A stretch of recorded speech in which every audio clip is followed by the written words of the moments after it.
Hi, ಇವತ್ತು ಚಕ್ಲಿ ಯಾವ ಥರ ಮಾಡಬೇಕಂತ ತೋರಿಸ್ತಾ ಇದ್ದೀನಿ ನೋಡಿ. 2 ಗ್ಲಾಸ್ ಅಕ್ಕಿ ಹಿಟ್ಟು ತೊಗೊಂಡಿದ್ದೀನಿ. ಅದಕ್ಕೆ 1 ಗ್ಲಾಸ್ ಪುಟಾಣಿ ಹಿಟ್ಟು ಹಾಕ್ತಾ ಇದ್ದೀನಿ. ಮತ್ತು ನೀವು ಹೇಗಿದ್ದೀರಾ? ಎಲ್ಲರೂ ಚೆನ್ನಾಗಿದ್ದೀರಾ? ನಾನು ಚೆನ್ನಾಗಿದ್ದೀನಿ.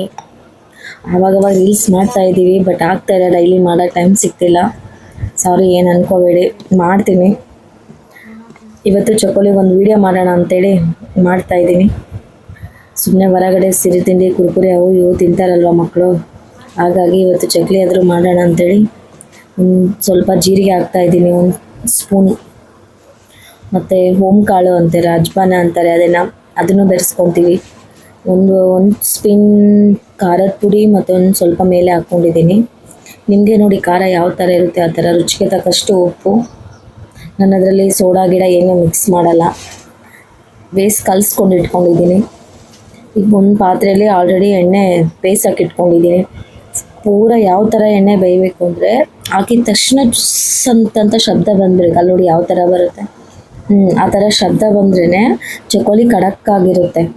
ನಾನು ಅದನ್ನು ಸುಡ್ತಾ ಇದ್ದಲ್ಲ, ಅದಕ್ಕೆ ಚಮಚೆಯಿಂದ ಚೆನ್ನಾಗಿ ಕಲಿಸ್ಕೊತಾ ಇದ್ದೀನಿ. ನೀಟಾಗಿ ಕಲಿಸ್ಕೊಂಡು ನೋಡಿ, ನೀಟಾಗಿ ಅದು ಯಾವ ಥರ ಜುಸ್ ಅಂತ ಶಬ್ದ ಬರುತ್ತಲ್ವಾ ಮೇಲೆ, ಹಂಗೆ ಬಂದಾಗ ಮಾತ್ರ ಚಕೋಲಿ ಖಡಕ್ಕಾಗಿರುತ್ತೆ, ಕ್ರಿಸ್ಪಿ ಆಗಿರುತ್ತೆ, ಟೇಸ್ಟ್ ಆಗಿರುತ್ತೆ. ಮಾಡ್ಕೊಂಡು ತಿನ್ನೋ ಅಟ್ಲೀಸ್ಟ್ 1 ಮಂತ್ ಇಟ್ಕೊಂಡು ತಿಂದರೂ ಏನೂ ಆಗೋಲ್ಲ, ಏನು ಸ್ಮೆಲ್ ಬರೋಲ್ಲ, ಏನಿರಲ್ಲ. ಆ ಥರ ಕಲಿಸ್ಕೊಂಡು ನಾನು ಅದರಿಂದ ಉಂಡೆ ಥರ ಕಟ್ಕೋಬೇಕು. ಉಂಡೆ ಥರ ಕಟ್ಕೊತಾ ಇದ್ದರೆ ಅದು ಕ್ಲಿಯರ್ ಆಗಿದೆ ಅಂತ ನೋಡಿ. ಹಿಟ್ಟು ಕಲಿಸ್ಕೊಂಡು ಇಟ್ಕೊಂಡಿದ್ದೀನಿ, ಅದಕ್ಕೆ ಬಿಸಿ ನೀರು ಮಿಕ್ಸ್ ಮಾಡಿ ಕಲಿಸ್ಕೊಂಡು ಇಟ್ಕೊಂಡಿದ್ದೀನಿ. ಬಿಸಿ ನೀರಿಂದ ಆದರೆ ಚೆನ್ನಾಗಿರುತ್ತೆ, ಖಡಕ್ಕಾಗಿರುತ್ತೆ ನೋಡಿ. ಈ ಥರ ನಾನು ಹಾಕ್ತಾಯಿದ್ದೀನಿ. ಬೇಸ್ ಚೆನ್ನಾಗಿ ನಮಗೆ ಯಾವ ಶೇಪ್ ಅಂದರೆ ಆ ಶೇಪ್ ಬರುತ್ತೆ ಹಿಟ್ಟು. ಯಾವ ಥರ ರೊಟ್ಟಿ ಹಿಟ್ಟು ನಾವು ಬಡ್ಕೊತೀವಲ್ವ, ರೊಟ್ಟಿ ಹಿಟ್ಟು ಯಾವ ಥರ ಇರುತ್ತೆ ಅದಕ್ಕೆ, ಆ ಥರ ಅದಕ್ಕೆ ನಾವು ಮಾಡ್ಕೋಬೇಕು. ಆ್ಯಕ್ಚುಲಿ ಇದು ನಮ್ಮದು ಚಕೋಲಿ ಮಾಡೋದು ಹಳೇದಿದೆ ಅಲ್ವಾ, ಫುಲ್ಲು ಕಷ್ಟ ಆಯಿತು ಮಾಡೋಕ್ಕೆ. ಯಾಕಂದರೆ ಅದು ಹಳೇದಲ್ವಾ, ಈಗೆಲ್ಲ ಹೊಸದು ಬಂದಿದೆ. ಈ ಥರ ತಿರ್ಸೋದು ತುಂಬ ಕಷ್ಟ, ಒತ್ತಬೇಕಂದ್ರೆ. ಇದನ್ನೇ ಯೂಸ್ ಮಾಡ್ಕೊಂಡು ಮಾಡಿದೆ. ಎಣ್ಣೆ ಕಾಯಕ್ಕೆ ಇಟ್ಟಿದ್ದೀನಿ.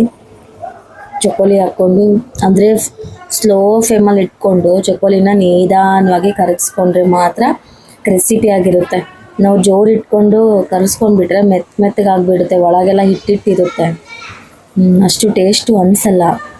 ಅದಕ್ಕೆ ಲೋ ಫ್ಲೇಮಲ್ಲೇ ಇಟ್ಕೊಂಡು ನಾವು ಕರಗಿಸ್ಕೊಂಡ್ರೆ ಚೆನ್ನಾಗಿರುತ್ತೆ. ನೋಡಿ ಯಾವ ಥರ ಇದೆ, ನಿಮ್ಗೆ ಯಾವ ಥರ ಬೇಕಾದರೂ ಆ ಥರ ಆಗುತ್ತೆ ನೋಡಿ.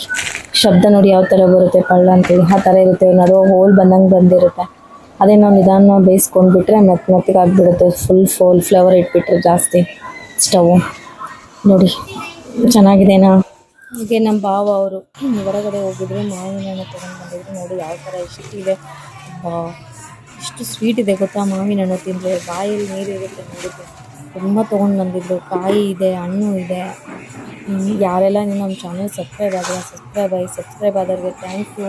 ಇನ್ನೂ ಹೆಚ್ಚಿನ ವಿಡಿಯೋಸ್ ನಿಮಗೋಸ್ಕರ ಮಾಡ್ತಾ ಇರ್ತೀನಿ, ನೋಡ್ತಾ ಇರಿ, ಸಪೋರ್ಟ್ ಮಾಡ್ತಾ ಇರಿ ಅಂತ.